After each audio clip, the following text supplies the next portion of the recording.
Hello, my name is Captain Insanio, and as you may guess, this is why I should have been banned.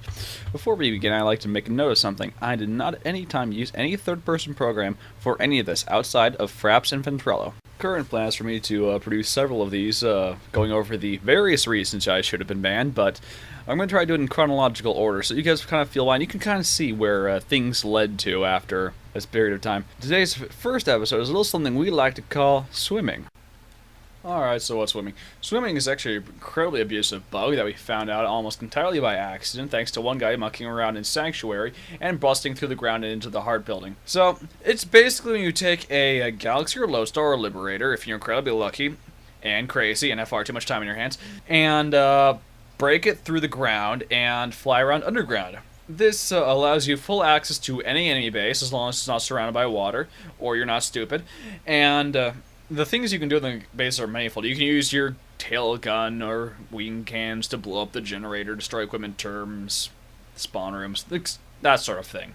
The kind of thing like you normally do. The other thing you can do is load up with friendlies and drop them into the enemy base, which is far more subtle and far funnier to watch. Because suddenly you have squads spawning out of the generator room, and mind you, this is before routers. So, no one ever expects this. Just like no one ever expects the Spanish Inquisition. And that's actually another story I have, but that's later. So the underground. The underground is actually pretty dangerous. Because there's magical bodies of water that live underneath bases that you can't see, and if you run into them, you immediately lose engine power and you fall down. This is really a problem with the lower bases. Kieran Forestral is an incredibly low base. It also has a small forest and a rock underneath it. But we find out that about that later. I'll probably tell you that about when we get to routers. That'll be probably part 3 or 4. Anyway, continuing on. There's some other nifty things that you can do underground. Each vehicle has a central point to it. As long as that point it doesn't go above ground, again, the vehicle stays underground. So you can actually lift bits of the vehicle out of the underground into above ground and not be sucked back up. In fact, you can do this with the tail gun. And it's quite funny when you suddenly see this tail gun come out of nowhere and start spraying down infantry and then disappear back on the ground. You used to call that Cobraing, and it freaked people out. Heck yes. Eventually, it did get fixed. There was a fix that caused another bug. The fix they did was moving up the death field from the very bottom of the zone to right along the edge of the zone. Right along the edge of the underground, so basically if you clip through it at all, you got a massive hunk of damage.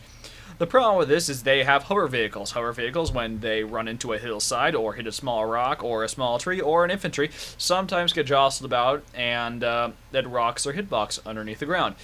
This means you suddenly went from, let's say it's a good day and you have full health, you suddenly have 1/3 life left if you're lucky. So, that exactly wasn't working so well, and they had to fix that, and obviously it doesn't happen now, so it's not there. So what they did instead was they dropped the death level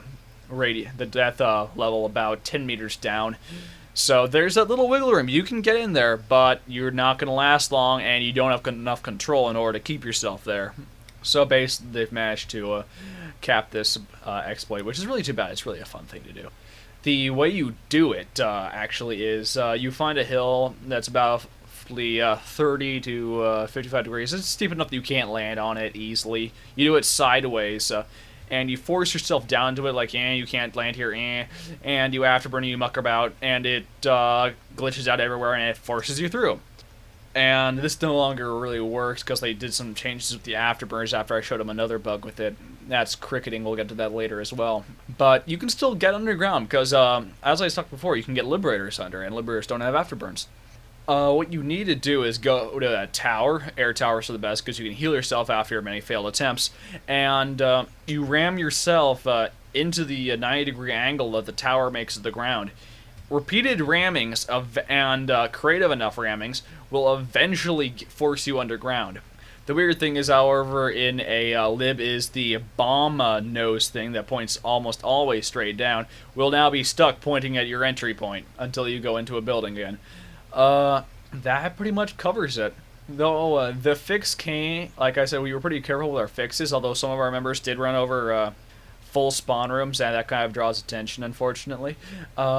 But the bug was getting out there, starting to be a little bit more common. But it did take them several months to figure out what was going on before they took any action, and I think that's a little bit of pride on our part in how we didn't manage to spread the things around.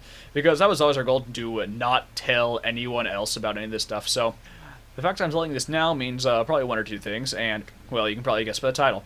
Anyway, I will meet you next time, and we'll discuss the virtues of making AMSs fly.